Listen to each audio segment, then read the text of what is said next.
Hi, folks. Good morning, good afternoon, or good evening, depending on when and where you're watching from. I hope you're doing well.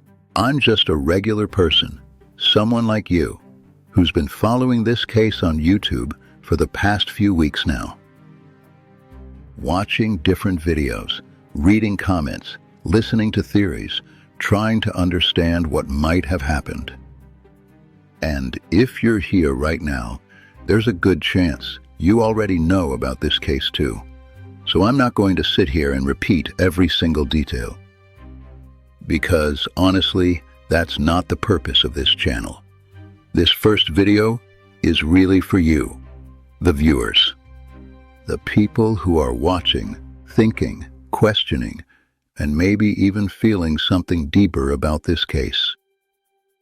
I want this to be a space where we can talk openly. So I invite you, genuinely, to share your thoughts in the comments. What do you think happened? What stands out to you? What doesn't make sense? Your feedback matters more than you think. And it's actually going to help shape the next videos I create. Because this isn't just going to be one video or just one case. There will be a few more, and in those, we're going to take a closer look at different aspects of this case, piece by piece, detail by detail, and eventually, we are going to try to deliver a message directed to whoever is responsible. Now, before we move forward, let me give a quick, simple 1-minute summary for anyone who might be new here. Just to bring everyone onto the same page. Nancy Guthrie, the mother of Savannah Guthrie, lives alone in Tucson, Arizona. After attending a family gathering, her son-in-law dropped her off at home sometime around 9:30 p.m., maybe a little later. Everything seemed normal. Nothing unusual reported at that moment. And I'm not going to go into every tiny detail right now. But what happens next is where things take a turn. The next day, she was reported missing. The scene at her home suggested something wasn't right. There were signs that pointed toward a possible abduction. And as of today, she has not been found. No confirmed answers, no clear direction, just questions. A lot of questions. Now, the title of this video is, It Is Not Just Nancy Guthrie. And that is very important. Because Nancy isn't just a name. She's not just a case. She's a mother, a grandmother, a sister, a daughter, and most importantly, she is a human being, a real person with a life, memories, relationships, people who love her. And the truth is, this kind of situation, it doesn't only belong to one person. It doesn't only happen in one place. It doesn't only happen to someone else. It could happen to anyone, to you, to me, to someone you love. And that's the part that makes this uncomfortable, but also necessary to talk about. Now, there are a lot of theories out there, a lot of speculation, different angles, different assumptions, people analyzing every small detail, trying to connect dots. And that's natural. But what is actually solid right now? What do we truly know without guessing?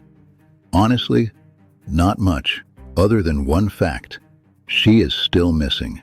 And that's why conversations matter. That's why I'm asking you to comment. Because sometimes ideas come from unexpected places. Sometimes someone notices something others missed. Sometimes a perspective, even if it sounds unusual, can lead somewhere important. And I also want to say something here very clearly. There will be moments in future videos where I bring up points that may feel uncomfortable, maybe even harsh, to the family, to people involved, and I understand that. But if we filter everything, then we're not really helping either. Because sometimes the uncomfortable questions are the ones that need to be asked. I'm not here to accuse anyone. I'm not here to disrespect anyone, but I am here to think, to question, to look at things honestly. And if I share something I personally think, there's a chance some of you are thinking the exact same thing. You just haven't said it yet. And that's why this space, the comments section, matters. It's where we connect. It's where we exchange ideas, respectfully, but honestly. Now, let's shift slightly to something very important, because this video is not just about a case. It's about awareness. It's about prevention. If you, or someone you care about, lives alone, I want to share a few suggestions. And let me be clear, I am not a professional consultant. These are just personal suggestions, things I would recommend to my own family. So whatever decision you make, that's entirely yours. First, consider living in a gated community, a place where access is controlled, where visitors are monitored.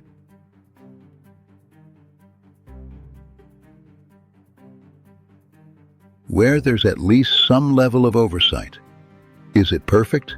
No, nothing is. But it adds an extra layer of protection. And sometimes, that extra layer makes all the difference. Second, install security cameras.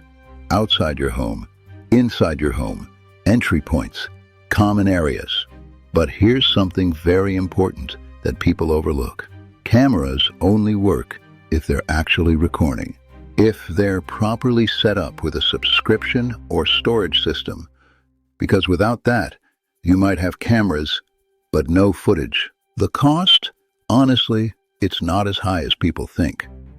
Roughly $100 to $150 per year. That's less than 50 cents a day. Less than a cup of coffee, for peace of mind.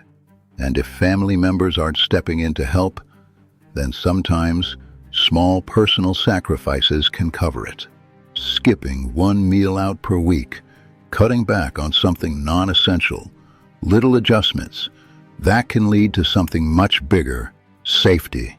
Third, think about emergency alert devices, especially for old people living alone. These can be simple, a wearable device. These devices come in the form of a watch or even a necklace. Push one button, that's it. Press it, and help is on the way, within minutes. Because not every situation is an abduction.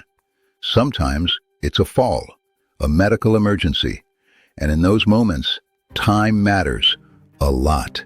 These are small steps, simple steps, but they can save lives. And that's why I wanted this first video to focus on awareness. In the next video, we're going to go deeper into the case itself. We'll start looking more closely at details, timelines, possibilities, and the things that don't quite add up. So if you don't want to miss that, make sure you subscribe. And if you feel this video brought you any value, even in a small way, go ahead and like it. Nancy is in my prayers, and I know she's in yours too. Thank you for taking the time to watch this. Take care of yourself, and take care of the people you love. I'll see you in the next one. Bye for now.